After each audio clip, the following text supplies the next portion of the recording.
रूपा थालिया news को अनेक अनेक शुभेच्छा और शुभकामना। आम चाल बुली जीवा गाँ को से पर्यायर जो आज कार्यक्रम आरंभ करूँ। आज आम आउ एक अध्याय उपनीत होइचु। एठी आम जड़े आदर्श शिक्षक खाली नुहति जड़े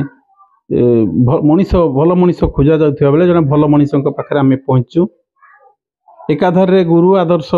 मनीष समाज प्रति जहाँकर अवदान अच्छी से भली जड़े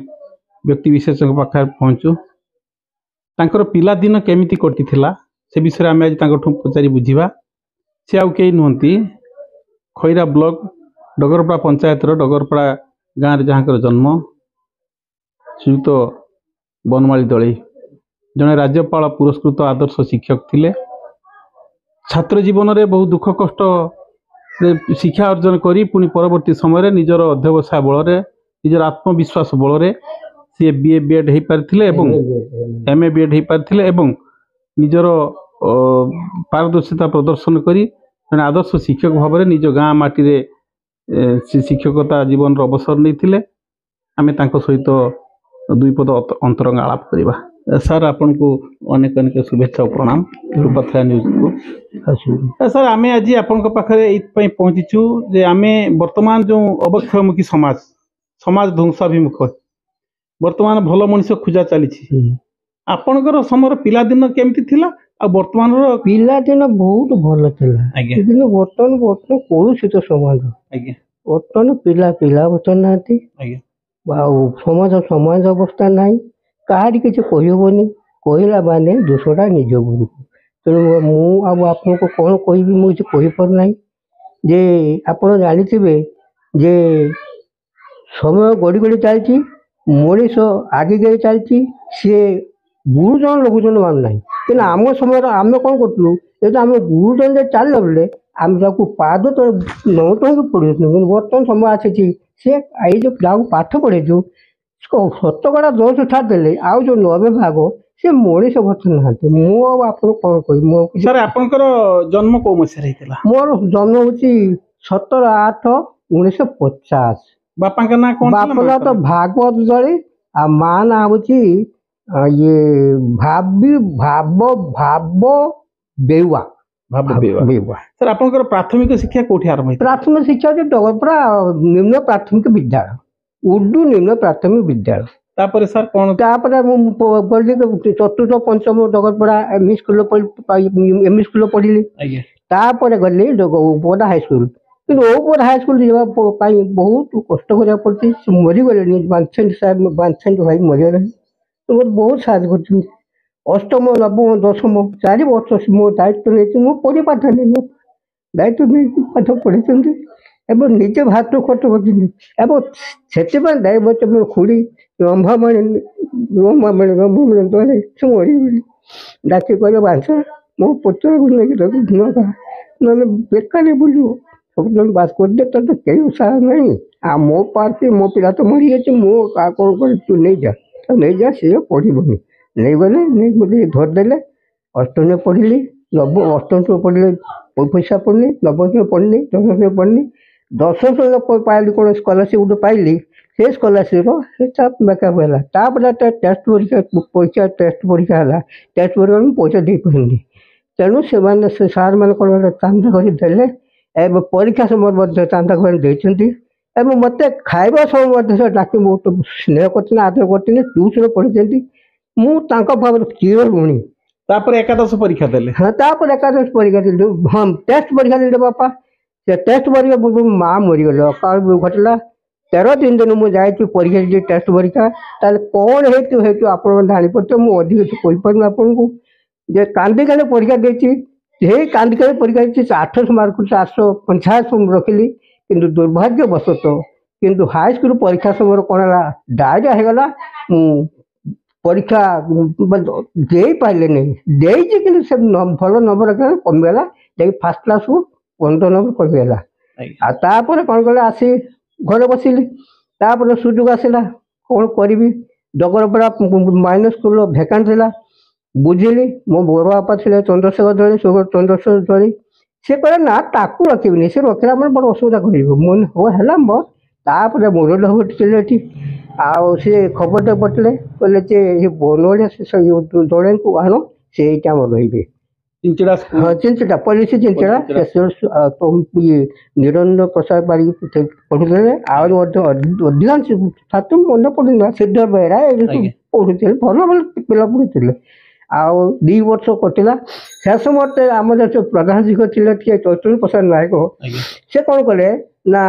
ଏଭଳି କର୍ମ କରିଛନ୍ତି ଦୁର୍ନୀତିଗ୍ରସ୍ତ ସିଏ କ'ଣ କରିଛନ୍ତି ନା ଦୁର୍ନୀତି କରୁଛନ୍ତି ଯାହାକି ଗଭର୍ଣ୍ଣମେଣ୍ଟ ଅର୍ଡ଼ର ଆସିଲା ୱିଥଡ୍ରନ୍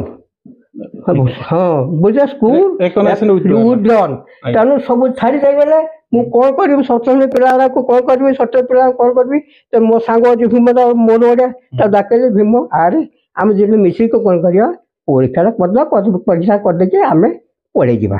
ତାପରେ ପରୀକ୍ଷା ସରିଗଲା ତାପରେ ବାବୁ କ'ଣ ହେଲା ପରୀକ୍ଷା ସରିଲା ପରେ ତାର କ'ଣ କରିକି ଏକମିଶନ ଅର୍ଡ଼ର କରିକି ନେଲେ ଇଏ କରିକି ନେଲେ କରି ଆଣିକି ମୋ ମାନେ ପବିତ୍ରା ପ୍ରଧାନ ଆଉ ନିଶାକର୍ମା ଭଟ୍ଟ ତାଙ୍କର ଚକ୍ରାନ୍ତ କରିକି କ'ଣ କଲେ ମୋତେ ବିଦା କରିଦେଲେ ମାନେ ମୁଁ ଆପଣଙ୍କୁ ଏତିକି ଶପଥ କରି ଯାଉଛି ମୁଁ ଏଠୁ ଯାଉଛି କାନ୍ଦି ଯାଉଛି ଦିନେ ଆଜି ହେଡ଼ମାଷ୍ଟର ହେଇଥିମି ବିଏ ବି ହଉ ଏମ୍ ବି ହଉ ବେଟି ସିଟ୍ ହଉ ଦିନେ ହେଇଥିମି ଆଉ ନ ହେଇଠି ଯାଉଛି ମୁଁ ଦେଖେବି ନାହିଁ ମୋ ଥିଲେ କିଏ ଶ୍ୱଶୁର ଥିଲେ ପଠାନ୍ତେ ନା ସେ ତ ବହୁତ ହାତ ନା ମୁଁ କହିବିନି ଆଉ ସେ ଆମର ଥିଲେ ବଡ଼ ବାପା କିଏ କହନ୍ତି ଚିନ୍ତାମଣି ପାରିକ ହଁ ସେ ମୋତେ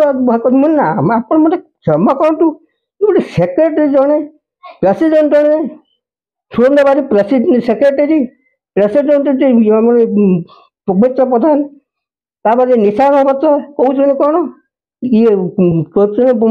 ନାୟକ ବିରୋଧ ବୁଝିବା ପାଇଁ କହୁଛନ୍ତି ଏଇଟା କାହିଁକି ରହିବ କାହିଁକି ଏଇଟା ଭଲ ଲୋକ ନୁହେଁ ତେଣୁ ମୁଁ ଆଉ ରହିବିନି କହିଲି ସିଧା ପଳେଇ ଆସିଲି ଯୋଉ ଖଟିଲେ ଗୋଟେ ବର୍ଷ ବାପା ମୋତେ ଗୋଟେ ପଇସା ଦେଲେନି ପଳେଇ ଆସିନି ପଳେଇ ବସିନି ଗୋଟେ ବର୍ଷ ଗଲା 17 ରହିଲି 1/8/1968 1/8/1968 ରୁ ମୁଁ ରହିଛି ବାପା 31/7/70 ପର୍ଯ୍ୟନ୍ତ କାଟିଦେଲେ କରିଲେ କ'ଣ 1/8/68 15/5/69 ଏଇଆ କଥା ଆଉ ତାପରେ ମୁଁ ଆସିଲି ଆସିଲା ପରେ ସୁଯୋଗ ଜୁଟିଲା କ'ଣ ସିଟି ସ୍କୁଲ ବାଗୁଡ଼ି ପାଇଁ ଆପ୍ଲାଏ କଲି ଅଣ୍ଡରେଜ ହେଲା ହେଇପାରିଲା ନାହିଁ ତାପରେ କ'ଣ ହେଲା ନେକ୍ସଟ 70 ମସିହାରେ 1970 ମସିହାରେ କ'ଣ କଲି ଆପ୍ଲାଏ କଲି ସ୍କୁଲ ସେ ସିଟି ସ୍କୁଲର ମୁଁ ପାଇଲି ସିରିୟର ହେଲା 3 ଏବଂ ମୁଁ ଆଶା କରିନଥିଲି ଯେ ମୁଁ ତୃତୀୟ ଚାନ୍ସ ପାଇବି ସିରିୟଲ ନମ୍ବର 3 ଟାଇପ୍ ତେଣୁ ମୁଁ ଆଉ କ'ଣ କରିବି ଖୋଜିଲି କେଉଁଠି ପଇସା ଆଣିବି ଆଡ଼ମିସନ୍ ହେବି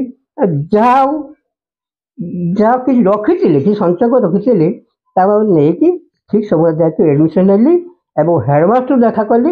ମଧୁସୂଦନ ବିଶ୍ୱାଳ ଥିଲେ ସେ ତାଙ୍କର ସାଙ୍ଗ ଜଣେ ଥିଲେ ସେଠି ସେ ଆର୍ଟ ଟିଚର ତାକୁ ମୁଁ ଚିଠି କ'ଣ ଲେଖିଥିଲେ କହିଲେ ତୁ ନେଇକି ଦେଇଦେବୁ ସେ ଆର୍ଟ ଟିଚରକୁ କହିଦେବୁ ମୋର ରିଲେଟିଭ୍ ମୋ ପ୍ରଧାନ ଶିକ୍ଷକ ଆଉ ତୋତେ ସାହାଯ୍ୟ କରିବେ ହେଡ଼ମାଷ୍ଟର ପରିଚୟ କରିଦେବେ ହେଡ଼ମାଷ୍ଟର ଚିଠିଟା ପାଇକି ସେ କହିଲେ କି ଆପଣ କିଏ ବନୁଆ ନା ଆଜ୍ଞା ହଁ ନମସ୍କାର ଆଉ ନେଇକି ହେଡ଼ମାଷ୍ଟର ସହିତ କଥାବାର୍ତ୍ତା କରିଥିଲେ ଇଏ ତ ଅତି ଗରିବ ପିଲା ତେଣୁ ଟିକେ ଆପଣ ଇଏ କରିବେ ଆଉ ଟିକେ ନଜର ଦେବେ କାରଣ ସିଏ ତାର ନୂଆ ବିବାହ କରିଛନ୍ତି ଛୁଆଟି ଅଛି 4-6 ବର୍ଷର ଆଉ ତେଣୁ କେତେବେଳେ ଯିବ କ'ଣ କରିବ ତାକୁ ଟିକେ ସାହାଯ୍ୟ କରିବେ ଆଉ ହେଲେ କ'ଣ ଗୁରୁ ପଦବାଚ୍ୟ ତାକୁ ନମସ୍ୟ ଚିର ନମସ୍ୟ ପ୍ରତିଦିନ ସକାଳ 6ଟା ବେଳେ ଆସି ପହଞ୍ଚ ଦଳେଇ ଅଛ ନା ଦେହ ଭଲ ଅଛି ନା ମାନେ ଆଜ୍ଞା ହଁ ଅଛି ନା ଆସ ମୋ ଆସ ମୁଁ ଯିମି ଧର ପହଁରା ଧରିମି କରିମି ବାସ୍ ତାପରେ ପ୍ରାର୍ଥନା କ୍ଲାସ୍ ହେବ ପ୍ରାର୍ଥନା କ୍ଲାସ୍ ପରେ ଆସିକି ତାପରେ ସାର୍ ଆପଣଙ୍କର ପୁଣି Dagarpada high school Dagarpada M school କେବେ ଆସିଲେ ଡଗରପଡ଼ା ଏମ୍ ସ୍କୁଲ ପାଇଲି ପୁରା 1914-8-1972 ସେଇ ଯେଉଁମାନେ ବିରୋଧ କରିଥିଲେ ସିଏ ଥିଲେ କିଏ ଆମର ଡିଆଇସି ଲେଡି ଡିଆଇ ଥିଲେ କ'ଣ ଆମ ଭାଗିରାଜ ସାହୁ ଲେଡି ଡିଆଇ ସାଙ୍ଗ ଥିଲେ ସେ ଲେଖିଥିଲେ ଇଏ ହେଉଛନ୍ତି ମୋ student very innocent very talented ତାକୁ ଡଗରପଡ଼ା ହାଇସ୍କୁଲ ଭ୍ୟାକାଣ୍ଟ ରହିଛି ତାକୁ ସେ ଇଏ ସେକ୍ରେଟାରୀଟା ଜଏନ୍ କରୁନାହାନ୍ତି ତାକୁ ଶୀଘ୍ର ଜଏନ୍ କର ନହେଲେ ମୋ ତୋ ସହ ସମ୍ପର୍କ ରହିବନି ସାଙ୍ଗେ ସାଙ୍ଗେ ଚିଠି ଖଣ୍ଡ ଲେଖି ପଇନାଥ ପଠେଇଦେଲେ କୋଉଠିକି ଡଗରପଡ଼ା ଆଜି ପହଞ୍ଚିଲେ କାନି ଫାଟିଲା ଆଣିକି 14/8/72 ଦିନ 15/8 ହେଉଛି ସ୍ୱାଧୀନତା ବର୍ଷ 14/8/72 ଆଣିକି ନୀଳ ରାଉତ ଯେ ପିଅନ ସେ ଆଣିଦେଲେ କହିଲେ ସାର୍ ଦେଖନ୍ତୁ ଏଇଟା କ'ଣ ନା ଆପଣ ଦିଆହେଇଛି ଚାକିରି ମୋତେ ପରା କହିଥିଲେ ମୁଁ ଅଯୋଗ୍ୟ ପୁଣି ଦେଲା କିଏ ନା ସେ ନିଜେ ମାନେ ସେ ବସିକି ମିଟିଂ ବସିକି ଆଉ ପ୍ରପୋଜାଲ ଲେଖିଲା ଲେଖିକି ଦିଆଗଲା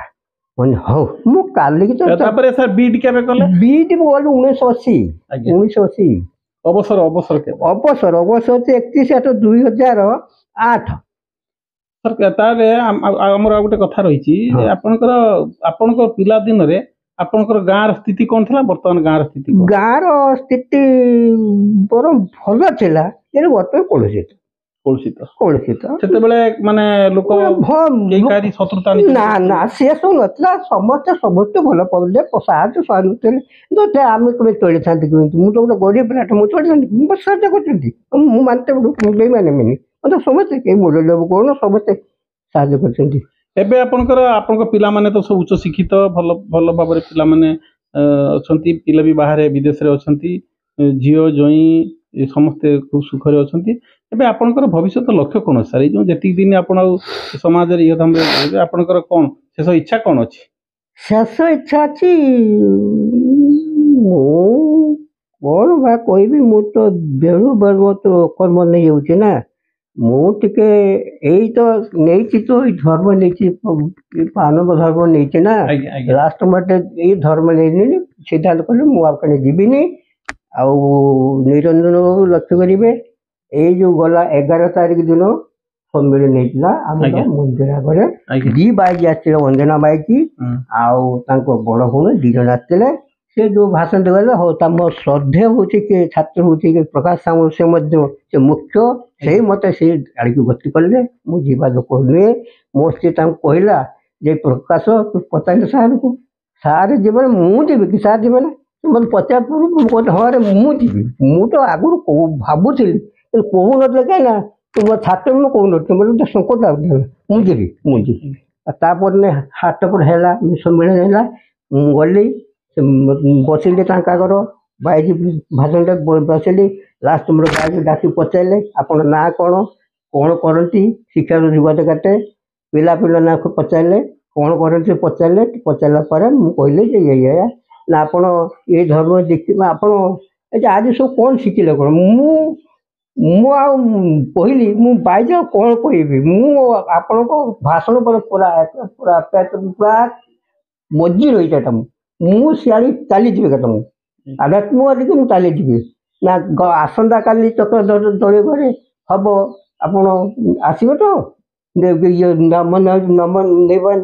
ଆସିବ ତ ମୁଁ ହଁ ମୁଁ ନିଶ୍ଚୟ ଯିବି ଆମ ସମସ୍ତେ 2 ଜଣ ଯିବୁ ଯାଇ ନାମ ନେଲୁ ତାପରେ ହେଲା କ'ଣ ମିଟିଂ ହେଲା କୋଉଠି ବାଲେଶ୍ୱର ତାପରେ ହେଲା ପୁରୀର ତାପରେ ଅନ୍ଧାର ଯାହା ପାଖ ହଉଛି ମୁଁ ଯାଉଛି ସାର୍ ଧନ୍ୟବାଦ ଆପଣଙ୍କ ଆମ ପାଇଁ ବହୁତ ସମୟ ଦେଲେ ଆପଣଙ୍କ ପାଦ ତଳେ ପ୍ରଣାମ କରୁଛି କୋଟି କୋଟି ପ୍ରଣାମ କରୁଛି ଆପଣ ସତାଇ ହୁଅନ୍ତୁ ଜୀବନର ଶେଷ ନିଶ୍ୱାସ ଥିବା ପର୍ଯ୍ୟନ୍ତ ଏମିତି ଆପଣ ଜନସେବାରେ ଲାଗିଥାନ୍ତୁ ଲୋକଙ୍କ ସେବାରେ ଲାଗନ୍ତୁ ଲୋକଙ୍କ ହିତ ସାଧନ କରନ୍ତୁ ଏ ଆଶା ଭରସା ରଖି ସେ ଜଗନ୍ନାଥଙ୍କ ନିକଟରେ ଆପଣଙ୍କର ସମସ୍ତ କୁଶଳ କାମନା କରି ରହୁଛୁ ସାର୍ ଆମେ ଆପଣଙ୍କୁ ଗୋଟେ କ୍ଷୁଦ୍ର ଉପହାର ଦେବୁ ଆମ ତରଫରୁ ଆମେ ଯେଉଁମାନଙ୍କ ସହିତ ସାକ୍ଷାତକାର କରୁ ଯେଉଁମାନଙ୍କ ସହିତ 2 ପଦ କଥା ହଉ ତାଙ୍କୁ ଆମେ ଗୋଟେ ସମ୍ବର୍ଦ୍ଧିତ କରିଥାଉ ତେଣୁ ଆମର ଏଇ କ୍ଷୁଦ୍ର ଉପହାରଟି ଆପଣ ନିଶ୍ଚିତ ଭାବରେ ଗ୍ରହଣ କରିବେ ବୋଲି ମୋର ଆଶା ଭରସା ବିଶ୍ୱାସ ଅଛି।